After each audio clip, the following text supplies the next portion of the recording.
horse friends, I'm Becca Salamone, and this is Southern Horse Talk. Today on the line with me, I have a horse trainer up from Tennessee.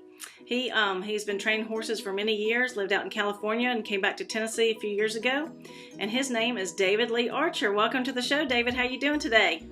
I'm doing fine. Good.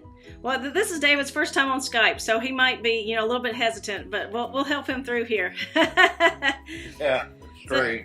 Yeah. So first of all, David, tell us a little bit about your history with horses and, what you did in Tennessee and then moving out to California and then moving back. Well, I've been in horses my whole life and, started out with a little pony called Dusty. And he sort of set the tone for everything. As a matter of fact, because of him and my grandfather, I came up with the slogan, "Be true to your horse," because one day I was working Dusty and Gramps came up to me and said, "David, if you keep being good to that pony, he's going to be good to you."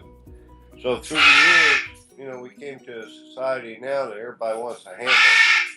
Excuse my bird back there, but wants to handle. So everybody says what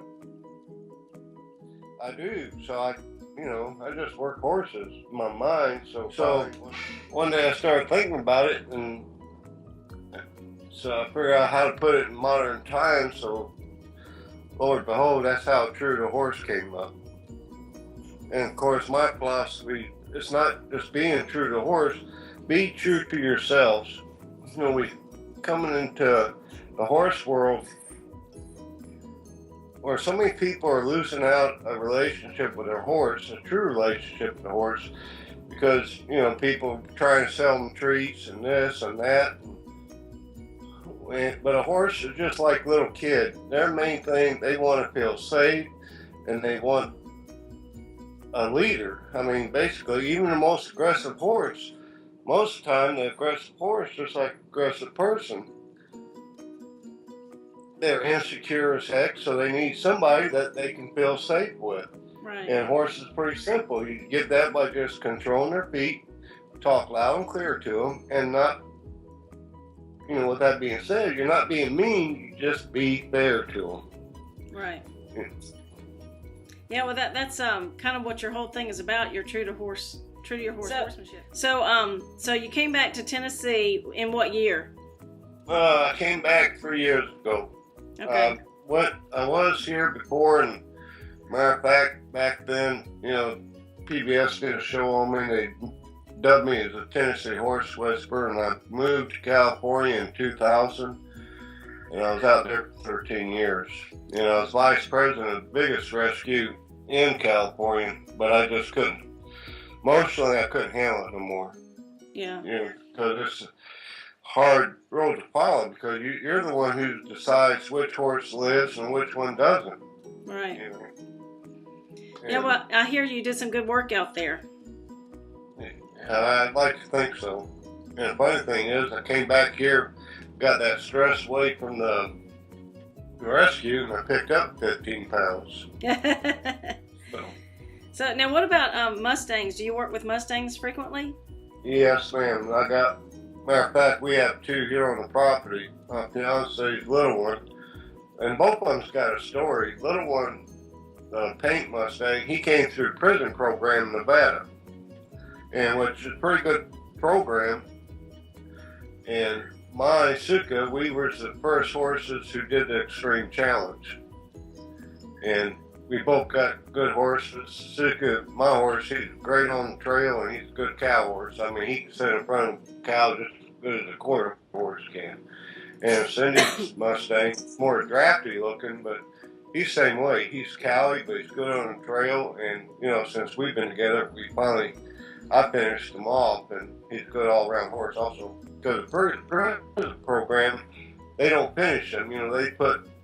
Now I think they put 160 days on them, where used to they only put 90. But it's a pretty good program. Mm-hmm. I know the fella who's the head of it and everything, and he's a good guy. He knows horses, so, and he won't send anything out that's, rank. So you're mainly doing training now for others, is that right? Pardon? You're mainly doing training for others and doing your clinics around the Southeast? Yes, ma'am. I do clinics all over the country, not just South. Because of health reasons, I backed off some things, but I'm 100% now, and I'm ready, get back to That's awesome. the way it was. So tell us about your clinic that's coming up April 9th in Greenville, Alabama. Well, as you know, we've been trying to get this thing going for last summer because of rains. And me with my clinics, and with me saying this, I'm not putting nothing down, but a lot of clinicians, they want a form on each horse. Me, when I go to do my clinics, I don't have a clue. Matter of fact, I've had calls before at other clinics where people call me and want to tell me about the horse. And I'll tell them, nicely that I don't want nobody at the horse until I get there. Right. So that way nobody can say I got a ringer in there or nothing else. So I don't know what Lori's came up with, but I work with all types of horses. But I've been at this game long enough. If I see a horse that I can make a little bit of headway, in one day, in this instance, I'll do it. But I'll be honest with the people. I say, I'm just going to be able to scratch the surface. It's up to you to follow it up. And that's a big thing. I want the owner to learn how to, manage the horse.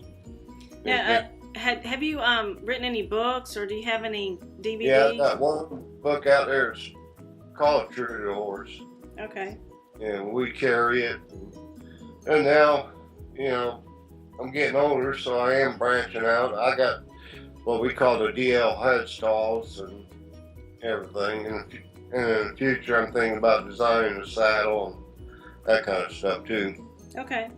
All right. So where can folks go to get more information about you and your clinics and what you're all about? Well, you go to trueyourhorse.org. Okay.